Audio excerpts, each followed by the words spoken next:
whenever I was 6 years old, I went over to my neighbor's house and said, let's play this game, Doctor. Doctor. Nobody wants to talk about this type of stuff because it's embarrassing, it's humiliating. People will forever look at you differently. But I'm here to talk about it because there's other people that are going through it, and they need to know that they're not alone, and that there's more to the story, and it doesn't end there, and it's traumatizing, but there's so much more to life. And so I just want to talk about, man, I was right around 5 or 6 years old. I can't remember the kid's name. I don't remember his parents. I don't remember anything about him. I really don't. I just remember this time in my life where I was over at his house, and he was like 4 years older than me, and I don't want to say what went down, but some stuff went down, and my innocence was stolen from me at that age, and it really messed with my cross-wired. My emotions were cross-wired. I didn't know what to think about anything. I went from being such an innocent child to basically like take it to a whole nother level that I didn't even fathom at that. More so, I blocked it out of my memory. There's a few other people in my neighborhood that ended up doing some not okay stuff with, and my whole childhood was just stripped. I hadn't even ever like kissed a girl yet, and I had already like messed around with boys, and I didn't know the difference between right and wrong. I thought that we were just teenage boys. They convinced me that we were just growing up kids, and we're just experimenting, and we're just practicing. This is what one of them told me. We're just practicing so that whenever we get with the girl, we'll know what to do. Yeah, I was a little kid. I didn't know.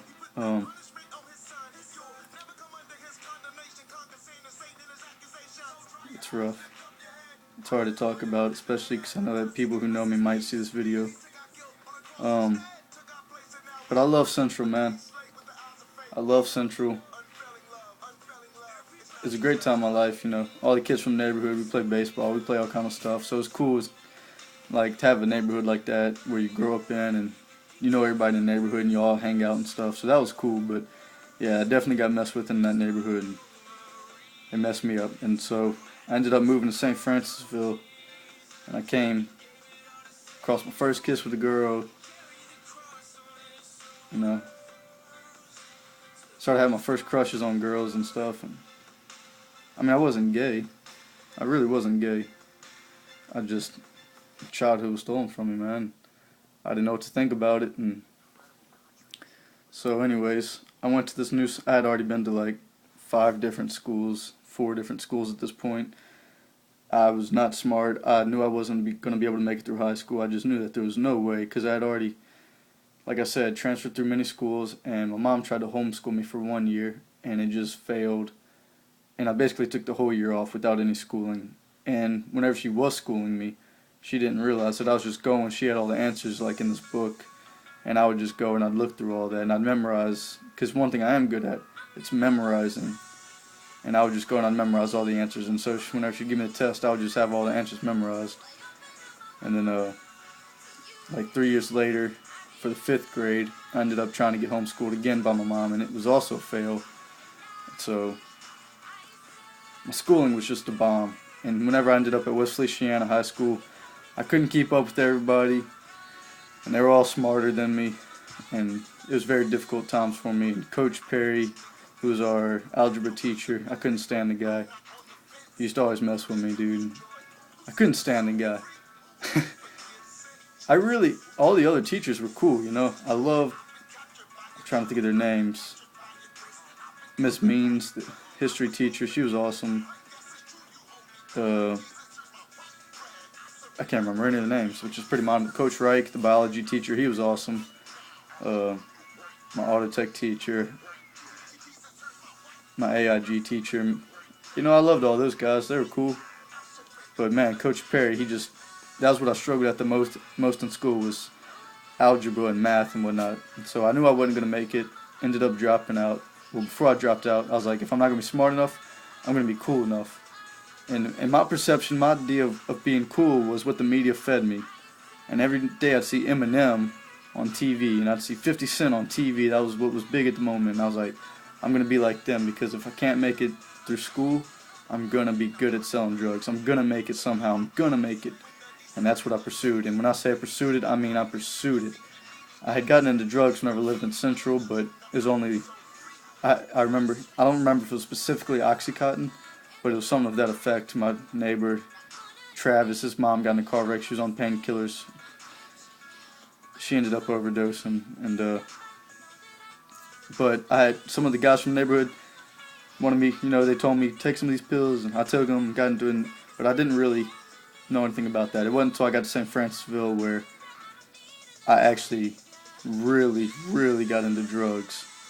And I was dating this girl. She was my neighbor also, and she meant the world to me. But I was just a mess, and I wasn't happy. Anybody who saw me knew I wasn't happy. I was never smiling. I was always depressed. And, just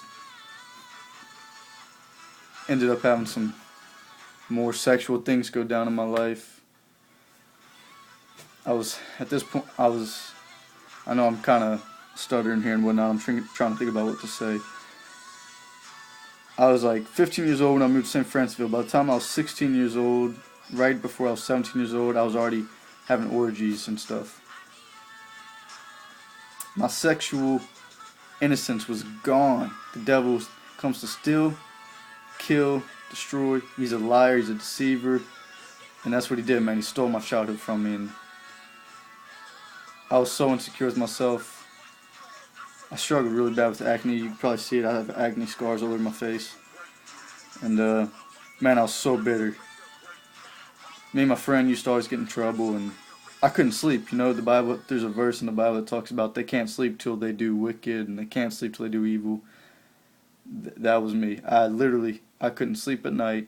I would stay up until I got high enough or drunk enough to pass out. And that was who I was. Day to day, I was living to get higher than I got yesterday, which was ironic, because each day I was getting less high, because you become immune to it. You'll never get as high as the first time you got high. And my life was a mess. I think I went to jail 4 times. It might have been 3. It was 3 or 4 times. But I had been pulled over countless times. Me and my boy, man, we were always getting pulled over. And at the time, I thought it was funny. I was like, oh, I'm so gangster. I'm like, yeah, the cops have it out for me. I'm so gangster. Every cop in this small town knows who I am. They know I'm slinging drugs. My girlfriend, and my best friend, they thought that I was only smoking weed. He knew that I was doing shrooms. Because we lived in St. Francisville, those cow fields. And I got into psychedelics at also a young age. And that was intense. I remember there was one time where I went a whole week. My parents were on vacation. And I went a whole entire week on shrooms. And I didn't sleep the entire week. And I still look back at that moment. And it was the most depressing. There was a shotgun, 20 gauge shotgun. And I'd walk by it every night. And I'd be like, man, I need to put that up. Because I'm so high on shrooms, I don't need to be having a weapon. And I'd giggle and laugh about it. But man, by the end of that week, I was so lost. Perception of reality was gone. I was so disgusted with everything, and I'd walk by the shotgun, and I just wanted to end it. And so I ended up getting arrested again. It wasn't looking good. I was looking at serious time by now. And my friends were like, nah, you're just going to get off easy. You're just going to do probation and stuff, which, that's not, maybe, I don't know. But my lawyer was telling me very differently. 2 lawyers were telling me very differently. Sam DeQuilla, I believe his name was, and then my attorney or lawyer, whatever you call it, defender, public defender, broke, doesn't care what goes down in the courtroom. They were both telling me it was not looking good for me, and that St. Francisville Police Department was not happy that I was causing a lot of trouble in the town. And like I said, I was like, oh, I'm so gangster, when shit in reality I was just pathetic, and I was causing trouble everywhere I went. And I was trying to be cool, and people didn't even want to hang out with me because they're like, that's Jordan, he's like a pathetic dude. And the only reason why people hung out with me is because I'd bring a bunch of weed with me, and to certain people who knew me well, I'd bring pills and shrooms and stuff. And